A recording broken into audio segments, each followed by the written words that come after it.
ಪೆರುವಾಜೆ ಶ್ರೀ ಜಲದುರ್ಗಾ ದೇವಿ ದೇವಸ್ಥಾನದಲ್ಲಿ ಜಾತ್ರೋತ್ಸವದ ಸಂಭ್ರಮ ಮನೆ ಮಾಡಿದೆ. ಜನವರಿ 16ರಂದು ಧ್ವಜಾರೋಹಣಗೊಂಡು ಜನವರಿ 21ರ ತನಕ ನಡೆಯುವ ಈ ಜಾತ್ರೋತ್ಸವ ಸಂಭ್ರಮಕ್ಕೆ ಗೊನೆ ಮುಹೂರ್ತ ಕಾರ್ಯಕ್ರಮವು ದೇವಾಲಯದಲ್ಲಿ ನಡೆಯಿತು.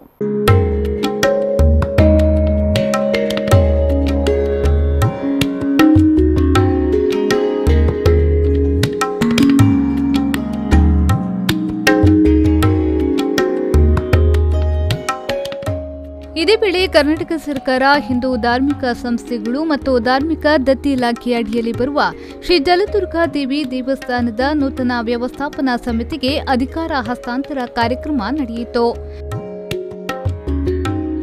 ಆಡಳಿತಾಧಿಕಾರಿಯಾಗಿದ್ದ ಪದ್ಮನಾಭ ನೆಟ್ಟಾರೂರವರು ನೂತನ ಅಧ್ಯಕ್ಷರಾಗಿ ಆಯ್ಕೆಯಾಗಿರುವ ಪಿ ಪದ್ಮನಾಭ ಶೆಟ್ಟಿ ಅವರಿಗೆ ದೇವಿ ಸಾನ್ನಿಧ್ಯದಲ್ಲಿ ಧಾರ್ಮಿಕ ವಿಧಿವಿಧಾನಗಳೊಂದಿಗೆ ಜವಾಬ್ದಾರಿಯನ್ನು ಹಸ್ತಾಂತರಿಸಿದರು.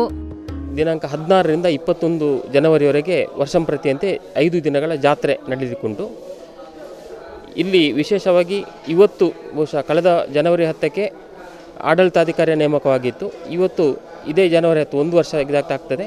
ಇವತ್ತು ಈ ಹೊಸ ಸಮಿತಿ ಸರ್ಕಾರದಿಂದ ಆಯ್ಕೆಯಾಗಿದೆ. ಆ ಸಮಿತಿಯವರಿಗೆ ಇವತ್ತು ಅಧಿಕಾರವನ್ನು ಹಸ್ತಾಂತರ ಮಾಡಲಾಗಿದೆ.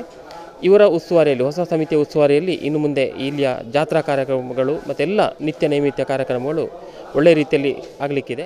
ಇಲ್ಲಿ ಜನವರಿ 16ರಿಂದ 21ರ ತನಕ ಜಾತ್ರೋತ್ಸವ ನಡೆಯಲಿದೆ.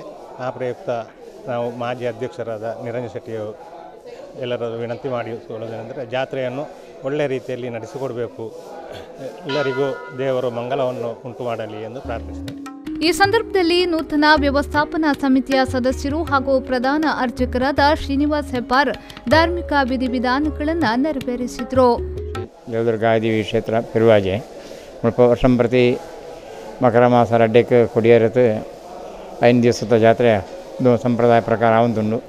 ಅಂಜನೆ ಐಕ್ಯ ಒಬ್ಬಳಾಪಣಿಸಿದ ಮಾತು ರೀತಿಯಲ್ಲ ಒಂದು ಭಕ್ತಿಯರನ್ನ ತನುಮನ ಧನ ಸಹಾಯಪೂರ್ವಕ ಜರ್ಮಣ್ಣ ಜಾತ್ರಾ ಮಹೋತ್ಸವ ನಡೆತುಂಡು. ಈಗ ಮಾತ್ರೆಗಳ ಸುಖ ಶಾಂತಿ ನೆಮ್ಮದಿ ಆರೋಗ್ಯವಂಚಿನ ದೀರ್ಘಾಯುಷ್ಯ ಮಾತಿತ್ತು ಮಾತ್ರೆಗಳ ಉತ್ತರೋತ್ತರ ಶಿವಧ್ಯಾಪಂಚನೆ ಶ್ರೀ ಜಲದುರ್ಗಾದೇವಿ ಮಹಾಗಣಪತಿ ಪರಿವಾರ ಸಾನ್ನಿಧ್ಯ ದೇವಿದೇವರನ್ನ ಮಾತಾ ಅನುಗ್ರಹ ಪಡೆದು ಪ್ರಾರ್ಥನೆ. ದೇವಸ್ಥಾನ ಸಮಿತಿಯ ಸದಸ್ಯರಾದ ವೆಂಕಟಕೃಷ್ಣ ರಾವ್ ಅವರ ತೋಟದಿಂದ ಬ್ಯಾಂಡ್ ವಾದ್ಯ ವೇದ ಘೋಷವಾಕ್ಯಗಳೊಂದಿಗೆ ಗೊನೆ ಕಡಿದು ದೇವಸ್ಥಾನಕ್ಕೆ ತರಲಾಯಿತು. ನಂತರ ದೇವಸ್ಥಾನದಲ್ಲಿ ಪ್ರಾರ್ಥಿಸಿ ಗೊನೆ ಮುಹೂರ್ತ ನೆರವೇರಿತು.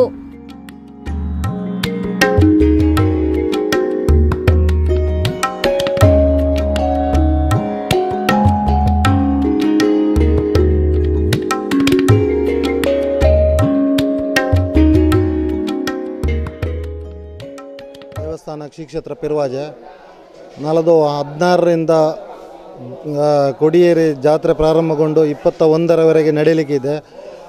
ಈ ಸಾರಿ ಏನಂತ ಹೇಳಿದರೆ ಮಹಾಮಾರಿ ಕೋವಿಡ್-19 ಇದ್ದ ಕಾರಣ ಸ್ವಲ್ಪ ಮಾಸ್ಕ್ ಮತ್ತು ಅಂತರವನ್ನು ಕಾಯ್ದುಕೊಂಡು ನಾವು ಕಳೆದ ಸಾರಿ ನವರಾತ್ರಿಯಲ್ಲಿ ಅದನ್ನೇ ಅದೇ ಪಾಲನೆಯನ್ನು ಮಾಡಿಕೊಂಡು, ಆದರೆ ನಮಗೆ ಏನು ಯಾವುದೇ ಒಂದು ಸಮಸ್ಯೆಗಳಿಲ್ಲದ ಒಳ್ಳೆಯ ರೀತಿಯಲ್ಲಿ ನಡೆದಿದೆ.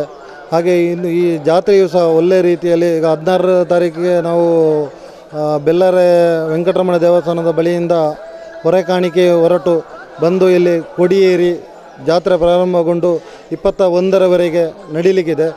ಒಳ್ಳೆಯ ಹೊರೆಕಾಣಿಕೆಯು ಹಾಗೆ ಒಳ್ಳೆಯ ರೀತಿಯಲ್ಲಿ ಎಲ್ಲ ಸ್ಪಂದನೆ ಕೊಡ್ತಾ ಇದ್ದಾರೆ. ಹಾಗೆ ಒಳ್ಳೆಯ ರೀತಿಯಲ್ಲಿ ಜಾತ್ರೆಯನ್ನು ನಡಿಬೇಕು ಅಂತೇಳಿ ನಾವು ದೇವರಲ್ಲಿ ಪ್ರಾರ್ಥಿಸ್ತೀವಿ.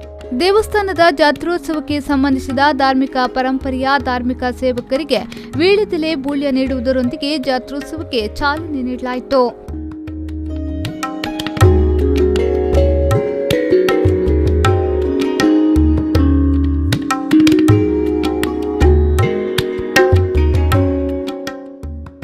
ಈಗ 2-3 ವರ್ಷಗಳ ಕಾಲ ವಿಜೃಂಭಣೆ ನಡೆಯಿತು. ಯಾಕಂದರೆ ನಾನು ಕೂಡ ಇಲ್ಲಿ 7 ವರ್ಷಗಳ ಕಾಲ ಸೇವೆಯನ್ನು ಮಾಡಿ ಜೀರ್ಣೋದ್ಧಾರದಲ್ಲಿ ಉಸ್ತುವಾರಿ ಜವಾಬ್ದಾರಿಯನ್ನು ಕೊಟ್ಟು ದೇವರು ನಮ್ಮನ್ನು ನಡೆಸಿದ್ದಾರೆ. ಹಾಗಾಗಿ ಜನರು ಕೂಡ ಇಲ್ಲಿ ಸಮರೋಪಾದಿಯಲ್ಲಿ ಬಂದು ದೇವರ ಸೇವೆಯನ್ನು ನಡೆಸಿಕೊಂಡು ಹೋಗ್ತಾರೆ. ತಮ್ಮ ಕಷ್ಟ ಇಷ್ಟಗಳನ್ನು ನಡೆದುಕೊಳ್ತಾರೆ.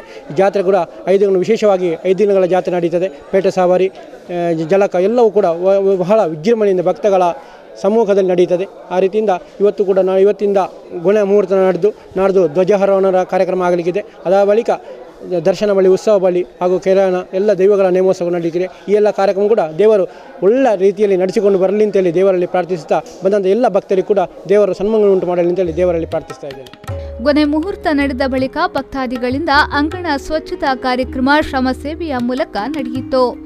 ಈ ವೇಳೆ ಸಮಿತಿಯ ನೂತನ ಸದಸ್ಯರಾದ P Venkatakrishnarao, Jayaprakash Rai, P Jagannath Rai, Damodar Naik, Narayan K, Shrimati Bhagyalakshmi, Yashoda AS ಉಪಸ್ಥಿತರಿದ್ದರು. ಪ್ರಮಿಳಾ ಶೆಟ್ಟಿ, ವಿ4 ನ್ಯೂಸ್ 24/7 ಪೆರುವಾಚೆ.